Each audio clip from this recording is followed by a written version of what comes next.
Do you believe in God? Me? Creator? Yeah, so I'm, the more I look at the universe, just the less convinced I am that there is something benevolent going on. So if your concept of a creator is someone who's all powerful and all good, that's not an uncommon pairing of powers that you might ascribe to a creator. All powerful and all good. And I look at disasters that afflict Earth and life on Earth. Volcanoes, hurricanes, tornadoes, earthquakes, disease, pestilence, congenital birth defects. You look at this list of ways that life is made miserable on Earth by natural causes. And I just ask, how do you deal with that? So philosophers rose up and said, if there is a God, God is either not all powerful or not all good. Hey there, friends. So I've got a burning question for you today. Do you believe in God? Now, before you answer, let me share a little something that's been on my mind. The more I look at the universe, the more I find myself questioning whether there's something benevolent going on up there.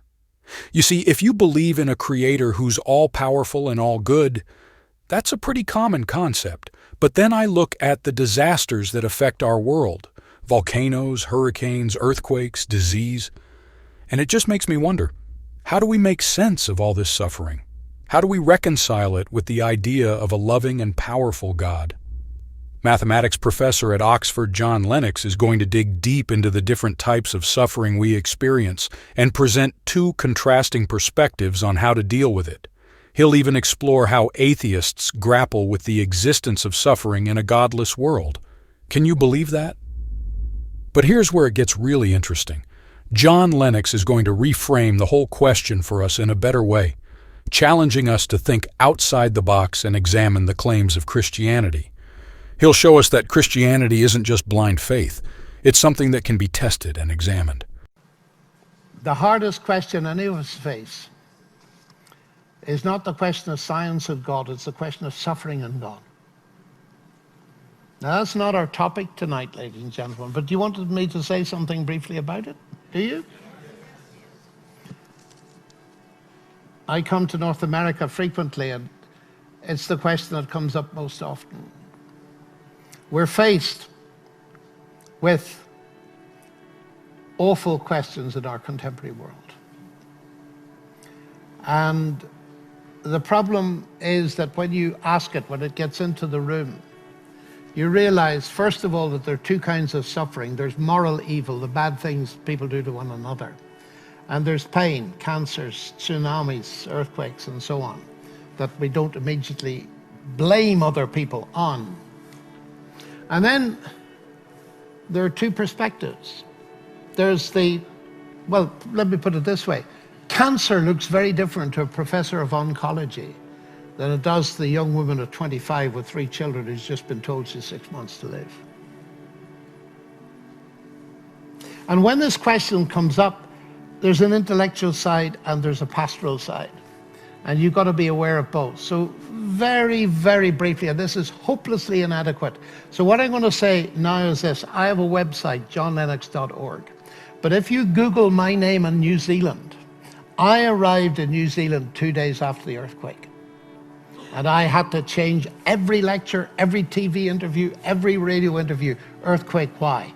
And somebody has put them all together and they're still there. And if you want to hear what I say in detail, but very briefly, it's this. I understand people have become atheists because of suffering. I've been to Auschwitz many times and I've wept every time. What do you say?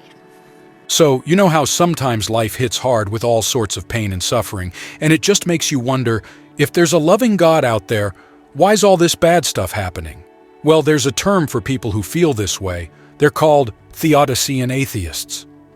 These are the people who look at the world, see all the hurt and the mess, and think, nah, an all-good, all-powerful God wouldn't let this happen. It's a tough spot to be in, right? But here's the thing.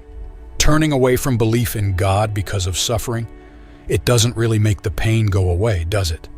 It doesn't solve the problem of suffering. But the atheist route has problems. Because if you say, well, that's just how the world is, Richard Dawkins does this. The world's just what you'd expect it to be. If at bottom there's no good, no evil, no justice, DNA just is, and we dance to its music. That's his view. But half a minute, if there's no good and no evil, why are you talking about the problem of evil and pain? Where do you get the concept of good and evil from if you deny the existence of God? And I want to go down that route because I spent a lot of time in Russia. And for many of my Russian friends, Dostoevsky was almost a prophet when he pointed out, if God doesn't exist, everything is permissible. He didn't mean that atheists couldn't behave well. Of course they can. I believe that all men and women are made in the image of God as moral beings, and of course they can behave. What he meant was there's no rational justification for morality if there's no God. Just as I believe, and I've explained to you tonight, why I think there's no rational justification for science if there's no God. This is a parallel thing. So the atheist view has huge problems. And of course, what does it solve? The one thing it doesn't solve is the pain or the evil, still there. So what do we do? Well, let me tell you very briefly what I do. Let me build on something John was saying in that video clip. See, he made a real good point about how not believing in God actually makes the problem of suffering worse, if you think about it. Because like he said, if there ain't no God, then where does the whole concept of good and evil even come from? How we know something is wrong or messed up if there's no ultimate standard of what's right and wrong? It's all just subjective then. And if that's the case, then all this pain and hurt people go through really ain't suffering at all. It's just what happened. No different than anything else. Ain't no such thing as victims. Just whoever came out on top, aight? So if we're really trying to make sense of why bad stuff happens, at least faith gives us a way to say it ain't how things should be in the end. Takes the whole question of justice and meaning into account. Anyways. We've all asked the question, surely if there's a good God who's all-powerful, there'd be no evil. So he can't be good or he can't be powerful. You've all heard that, haven't you? And you've all spent hours like I did as a student going through the night. Surely a good God would, could, might, should, all this kind of thing. Have any of you ever come to a satisfactory conclusion after that? No. Not one. I've never met one. Do you know why? It's very simple to see why. Because when we finish the discussion, we're faced with beauty and barbed wire in our world. Or beauty and bombs. It's a mixed picture. That's our problem. And any explanations that don't face that just don't wash. They don't work. So how do we cope with beauty and bombs? That's putting it very bluntly. But you know, if we don't face these things, we can't solve the problem of if God was this and this and this and this, then surely he would. The fact is, we got beauty and bombs. I'm a pure mathematician, and one of the few things I've learned from that is, if you can't solve one question, change the question. So here's my question. Granted that it's beauty and bombs, is there any evidence anywhere in the universe that there's a God that you could trust with it? Now that's a big question, ladies and gentlemen. I believe there is. See, at the heart of Christianity is not only a resurrection, but a cross. Now come with me. You might find this difficult, but I often say to audiences, look, at least listen to what Christianity says before you reject it. Like I listen and spent my life listening to atheists and Hindus and so on and so forth, arguing their case. At least listen. The claim is that the man on the cross was God incarnate. That's a colossal claim. But come with me. If he was, it raises a very deep question. What's God doing on a cross? Well, at the very least, and I've often sat beside people who are suffering intensely, and some of you may be right now. and said, at least that tells us that God has not remained distant from human suffering, but has himself become part of it. That's a window, ladies and gentlemen. That's a window, but it opens. Because if that were the end of the story, there'd be nothing more to be said. But the resurrection now tells us that death is not the end. And when the early Christian apostles went out into the world and preached the resurrection, one of the main points they made was, it guarantees there's going to be a final judgment. That's a marvelous thing. Justice will be done. The women and children that screamed their way into eternity in Auschwitz, does God know about that? Of course he does. Now, this is a huge issue, and I almost hesitate to compress it like this. But ladies and gentlemen, the cross and resurrection of Jesus Christ now become a huge focus for something absolutely colossal. Not only does the cross mean that God has drawn near to us in our suffering, it's much deeper than that. If Christianity is true, Christ took upon himself all those things that cause suffering. All the mess that I've made in my life that's caused other people to suffer. And sometimes I thought it was wonderful. My snide remarks, my hate, my jealousy, and all this kind of stuff.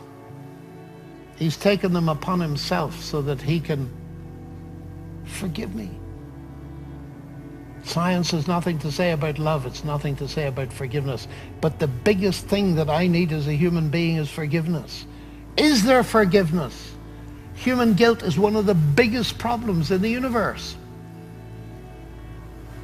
Now, as I say, this isn't our topic for tonight, but you did ask me to say something about it.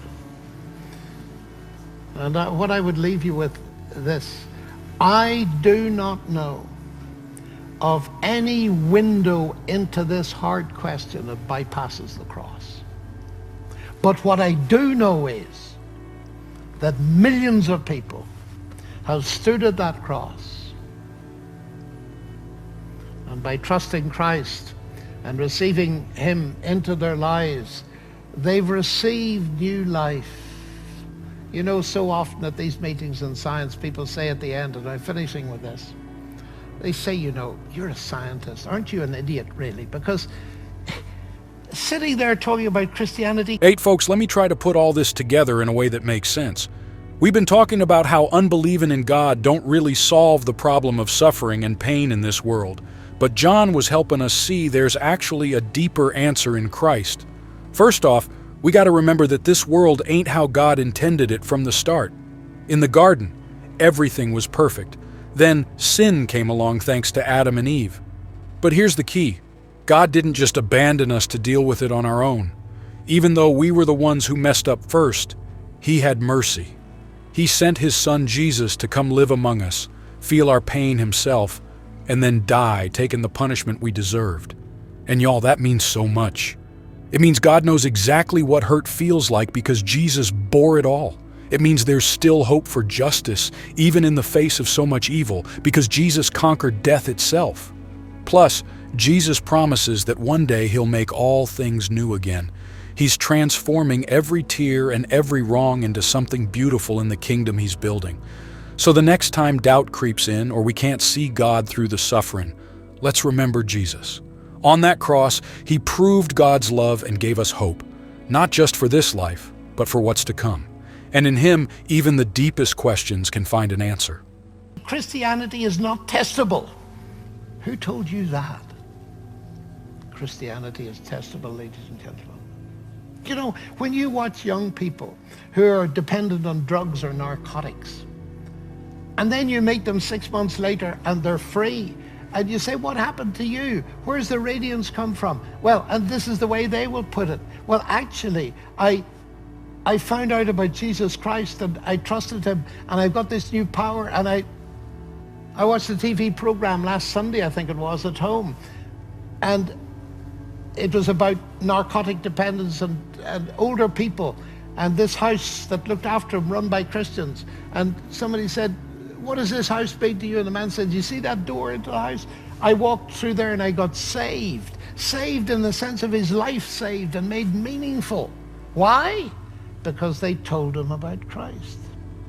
You see, I'm pretty old. I'm probably pretty near the end of my life. But I have seen again and again and again and again and again transformation in life. And when you see 2 and 2 make 4 thousands of times, you begin to believe that 2 and 2 make 4. What's it got to do with? It's got to do with Christ. That's the evidence. If that wasn't there, I would quit. But it is there. And I've lived with Christ for over 60 years. And in my family and with my wife, we've put it to the test again and again. Now you say that's all subjective, but in the end, the proof of the pudding's in the eating. If there was no evidence of that kind, there would be absolutely no reason to believe. Okay, let me try to wrap this up in a way that's easy to understand. See, this whole question of suffering and a good God is real complex, right? I mean, it just don't seem to make sense that a loving God would let bad things happen. But what John was saying makes a lot of sense to me. Even though we go through pains, God promises to make something good out of it in the end. And he shows how much he cares about our hurt by joining us in it through Jesus. To me, that cross means God knows exactly what it's like to feel our deepest sorrows. He ain't just watching from above. He's down here in the dirt with us. And the resurrection gives hope that one day, all the injustice in the world will be made right.